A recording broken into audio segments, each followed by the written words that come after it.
Older Australians will remember that in 1965 Charlie Perkins led a freedom ride throughout New South Wales to highlight the amount of discrimination that Aboriginal people were suffering.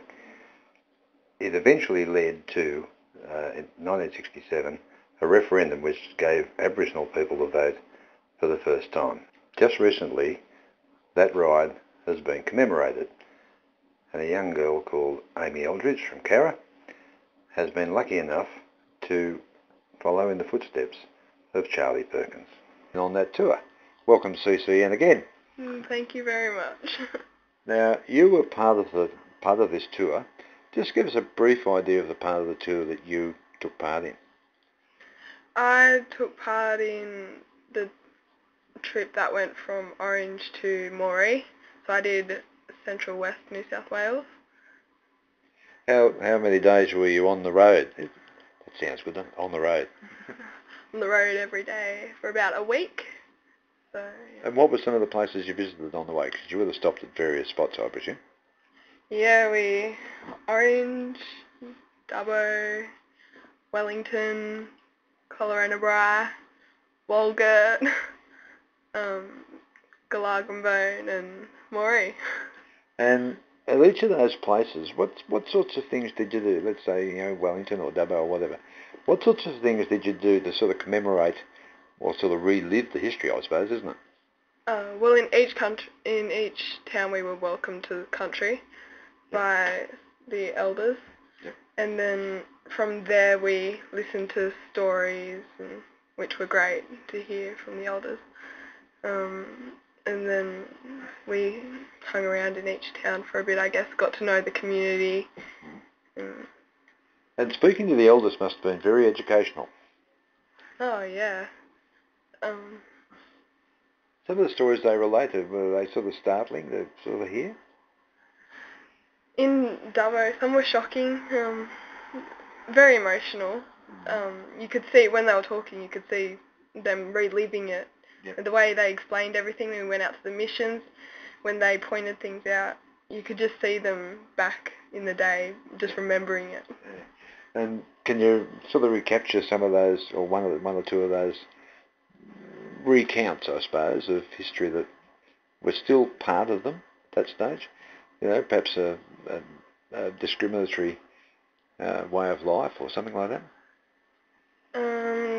Yeah, in Moree, this was Walgett, sorry. One of the elders were explaining how at the shop there used to be a white line painted on the road that they weren't allowed past. So, yeah, and then going past that could result in being jailed for 3 months. That's pretty severe, isn't it? Are there any other things like that? But I believe pubs and movie theatres also had a sort of an apartheid, for the want of a better word, approach. Movie theatres were segregated, so either the Aboriginal Australians had to sit at the front and the Europeans had to sit at the back. Or whichever it was in that town. But they were separate, that was the thing. Yeah. And apartheid, of course, means separate development, which is basically what it was, wasn't it? Yes. Now, how many days were you on the road, though? Because, I mean, that must have been a fair trip, a week or more? Yeah, from Orange to Moree, that was a week. Right. We stayed in Moree for 2 nights, so we were just travelling around the town, not initially on the road going to the next town. So. And so where did you stay at each of these places? The motels, or were you taken in by the elders, or what was the go? In that situation, the school actually helped us out a lot. So in a few of the towns, we stayed at the school halls, and then also in caravan parks. So you sort of camped out? Yeah. Okay. Now, you would have met a lot of people that would have been new to you too. Oh, yeah, I think everyone was to each other. It was real eye-opening, actually. Now, so some were young, or you were all young, or there were teachers? What was the sort of makeup of the group? The 23 to 24 students that were on it, we were all from Year 10 to Year 12. Yep. And either Aboriginal or Torres Strait, or studying Aboriginal studies at school. And then our leaders were part of a group called Youth Connections, and that included some elders and then some of the younger team. Right, so, and the students were drawn from all over the place, I suppose? No, this was the majority, all the students except for 3 of us were from Central Coast. Oh, okay. Yeah. Right. So it was initially a trip for Central Coast kids from the schools around there. Yep. And so some of those kids that you would have met would have been fascinating as well, I'd imagine.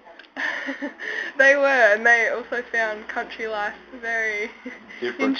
They were taking photos of horses and they were running past, and it was very funny, very humorous, just of what they found interesting. It's sort of a different culture, isn't it? Oh, very different. Now, you weren't born here. You were born where? I was born in Katherine, Northern Territory.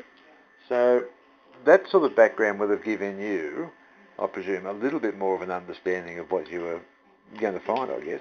I guess that has always led my interest. Yep. I think that's where it all started from. Yep. Now, you're in year 12 this year, aren't you? I am.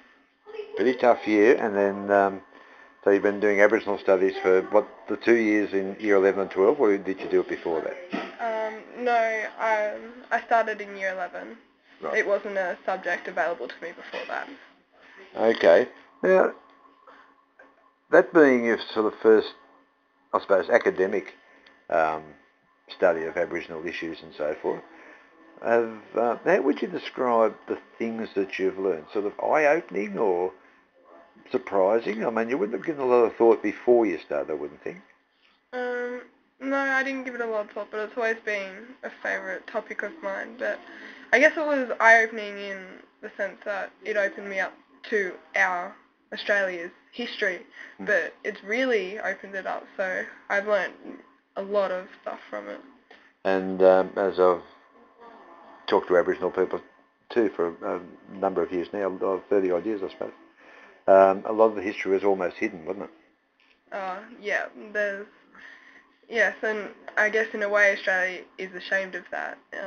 When we went to visit Moree, there's a plaque out the front of the Moree pool, and it states that women weren't allowed in at certain days and stuff, but not once does it state that Aboriginal people weren't allowed in. So in that way our group figured out that, well, Australia's still ashamed and doesn't put it out there.